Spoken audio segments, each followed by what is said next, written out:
Bond है, बंद है, वो 100% आयनिक नहीं हो सकता। कोई भी 100% आयनिक नहीं हो सकता। तो किसी कोई भी बंध है उसमें प्रतिष्ठा आयनिक लक्षण ज्ञात करने के लिए निस्माइत ने सूत्र दिया था। आपने छोटी कक्षा में पढ़ा होगा कि निस्माइत का सूत्र क्या था। निस्माइत ने एक सूत्र दिया था कि 16 delta EN plus 3.5 delta EN की स्क्वायर। ऐसा निस्माइत ने सूत्र दिया था कि कोई इस सूत्र से ज्ञात करें कि सबसे ज्यादा सहसंयोजक को प्रतिष्ठा आयनिक करैक्टर ज्ञात करने के लिए दिया था। लेकिन यह कह रहा है कि 100% आयनिक तो CSF भी नहीं है। CSF का सीजियम फ्लोराइड, डेल्टा EN क्या है, विद्युत ऋणता का अंतर है, और इसकी विद्युत ऋणता होती है 0.7 और इसकी विद्युत ऋणता होती है 4। इसका अंतर बहुत बड़ा होता है, यानी सबसे ज्यादा अंतर 3.3 है। 3.3 से ज्यादा विद्युत ऋणता का अंतर किसी का नहीं हो सकता, क्योंकि सीजियम से कम विद्युत ऋणी कोई नहीं हो सकता और फ्लोरीन से ज्यादा विद्युत ऋणी कोई नहीं हो सकता।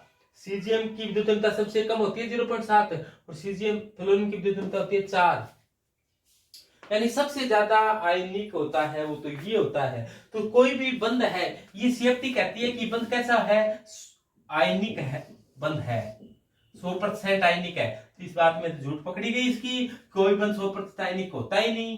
तो ये बाद के अंदर जांच की गई, जांच करने से पता CFT संकुलों की ज्यामिति, चुंबकीय गुण, रंगों की व्याख्या को सफलतापूर्वक समझाने में कामयाब हो गई। लेकिन कुछ दोष इसके अंदर भी है। CFT कह रही है कि धातु व लिगेंड के बीच में बंध आयनिक होता है।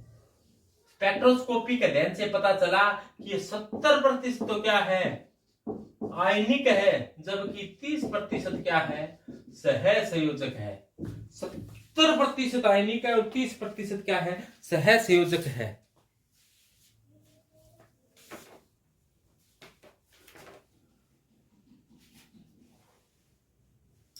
और ये थ्योरी है, CFT है, ये केवल D कक्षकों की बात करती है,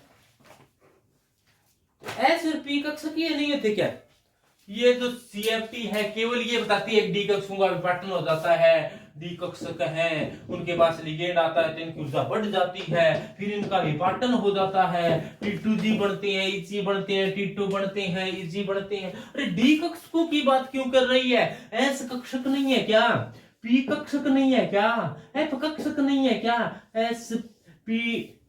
SPF का कोई नाम ही नहीं लेता, D कक्षकों का विपाटन होता है। तो इसमें भी ये बहुत बड़ा दोष है कि एक कक्षक को आधार मानकर किसी बात का उत्तर देना, उसके बारे में समझाना बिल्कुल गलत बात है। सबको साथ में लेकर चलना चाहिए था, लेकिन ऐसा नहीं हुआ।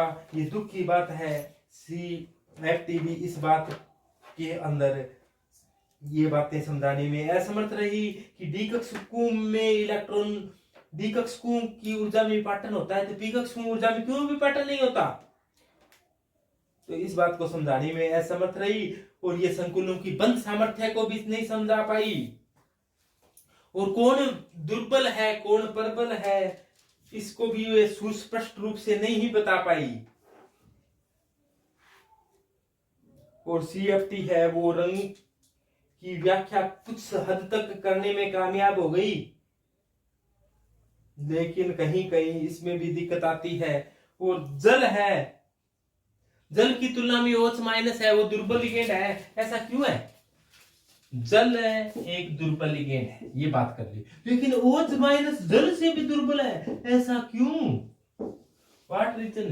तो कई बातें CFT भी समझाने में असमर्थ रही है। तो ये होगी CFT की कमियां।